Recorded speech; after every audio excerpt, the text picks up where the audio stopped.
and welcome back to Sunday Reads with Renee. I am Renee, and thank you for subscribing so far. I really appreciate it, as well as watching. It means a lot to me and my channel. Today, I'm going to be focusing more on classic novels and if they are still relevant in 2025.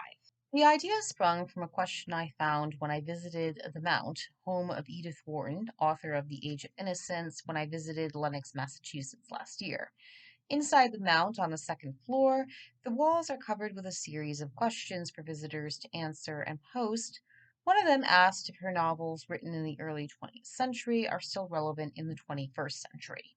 It's a question that I feel is asked quite often due to changing societal norms, how things have progressed over time, and different gender roles and perceptions that have taken place. As such, you have to wonder, do classic novels still have a relevance even more than 100 years later?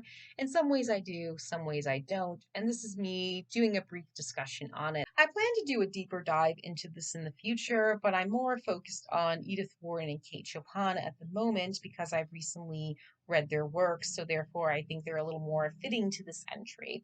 And they also have similar themes that they write and were being written during the time of the Gilded Age, which was late 19th to early 20th century. It's also important to note that I am using stories that were written by white women of somewhat financially well off means, and I'm going to be focusing on plots they write that are of a similar nature. Therefore, you're not going to hear any experiences of people of color, the poor, working class, or even LGBT, though I hope to focus on more of those in the future. It's also important to note that I'm going to be using more YouTube friendly words for certain things because YouTube does have those restrictions and regulations on it that I want to adhere to. Otherwise, things will affect my channel. I'm also going to be revealing plots as well as endings, so please be forewarned that spoilers are ahead. Although Edith Wharton and Kate Chopin have similar themes, they do write very differently. Edith's works are largely set in New York, New England high society and were mostly critiques of that environment, whereas Kate's were mostly set in the Deep South and featured female characters searching for autonomy beyond societal norms of the 19th century. Typically, writers write what they know, and you can feel that with Wharton and Chopin when you learn their individual histories. Edith was very much born and bred in the wealthy high society and married a man of a similar background who did share her love of travel, but the marriage fell apart due to his mental health issues. Without proper treatment back in the late 19th to early 20th century, Edith's husband Teddy only worsened, and the two divorced in 1913 after much struggle with his volatile mood swings. She also had some rebellion toward high society, its restrictions on women, and self awareness of how actions can have consequences to the female and even male place in Gilded Age society. Kate Chopin was in some ways similar to Wharton, where she had rebellion towards high society and 19th century societal expectations on women, but also aware of how the risk can affect them more than men. And while Wharton faced her own set of challenges, Chopin's were vastly different. She was widowed at a young age with 6 children, left with a massive debt by her late husband, had financial difficulties as a result, and struggled with depression while trying to find her place in the world. At the same time, Chopin wasn't afraid to write about the realities of societal expectations, women embracing passionate desires instead of repressing them like Wharton does, and the Creole history of her deep South roots. What I feel makes these women alike in their writings is that they are critiquing how women are affected by 19th century societal expectations in a negative way. From constraints and confinements of how women should act and behave to their search for independence and need to express passionate desires. Still, Wharton was well aware of the consequences and morals of her society, which is why Ethan Frome's Ethan and Maddie end the way they do. Both are in love, but poor, and adultery and divorce are out of the question with the very unhappily married Ethan. As such, they decide to unalive themselves in a tree accident and pass away in each other's arms, only for it to be revealed at the end that both survived. However, they're both permanently injured physically and can never be together romantically as Ethan's wife takes on primary caretaker duties. According to Wharton, there had to be a consequence for their sins, and this was the result of what she came up with for their ending. Similar to the Age of Innocence, Newland and Ellen greatly love each other, but society expectations and norms, along with the harsh reality of the 19th century, prevent them from being together, especially given Ellen's estranged marriage to a malicious man and Newland's eventual union with May. The novel also heavily critiques and explores Gilded Age high society and how sometimes great love can never be. As we find out towards the end of the novel, years later, Newland is now a widower, but he chooses not to see Ellen and keep their memories of love as that. According to Wharton, writing The Age of Innocence was her way of reflecting on her childhood in a very changing America she no longer recognized. When The Age of Innocence was published in 1921, the World War I had just happened, and Wharton was in France during that time, seeing a lot of very horrific devastation as a result of war, and may have been looking back to that part of her childhood to remember the glitz and the glamour. But in reality, she's also focusing on how it wasn't really glamorous, and sometimes choices and decisions are made, and there are restrictions on women. And that's why I think the memory thing does reflect it with Newland, because even though he still loves Ellen, he can never go back to her because too much time has passed. And does it really make sense now because they're older and so much has happened? So it's a very tragic love story in that regard. Similar to Wharton, Chopin was well aware of the consequences of rebelling against societal norms, but wrote characters that both expressed and faced it head on.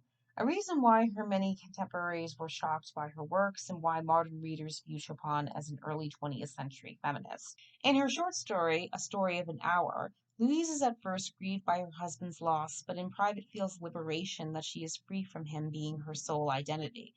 When she discovers he is alive, Louise, who suffers from a heart condition, passes away at the shock.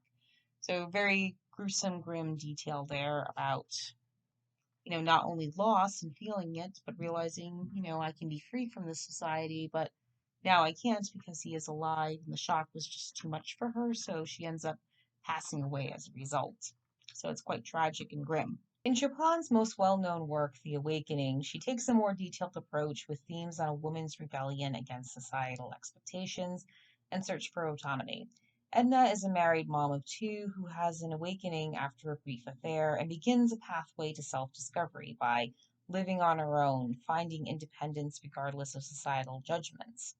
However, Chopin is realistic in how the 19th century views the restrictions of women and has Edna unalive herself at the end when her lover leaves permanently due to scandal associated with the married woman and her inability to return to her unhappy and unfulfilled previous life, which has led to a lot of debate here and there because of just what that entails and does she make the right choice. So it is quite sad that it ends that way, but also reflects a little bit of 19th century societal views, especially the restrictions of women. As you listen to that recording of me giving that commentary, you notice that I was more affected by the sad, tragic endings, and I was. It tugged at my heartstrings, gave me an emotional punch to the gut, and that's because I was very much affected by it. Whether or not I agree with the character's decisions, having a sad, tragic ending was very depressing to me because I want something more for these characters. But it also reflects why I think the stories are still relevant in the 21st century. After all, how many of us have experienced tragedies? How many of us have made decisions that have a negative or positive consequence to it, even if it's a more morally right choice? And how many of us have had love that doesn't work out?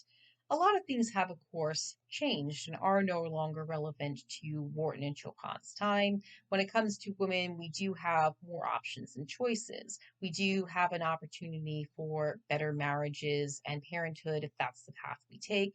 And we also have more of an opportunity to really be our own person outside of just that one single identity of what Wharton and Chopin witnessed in their time and place.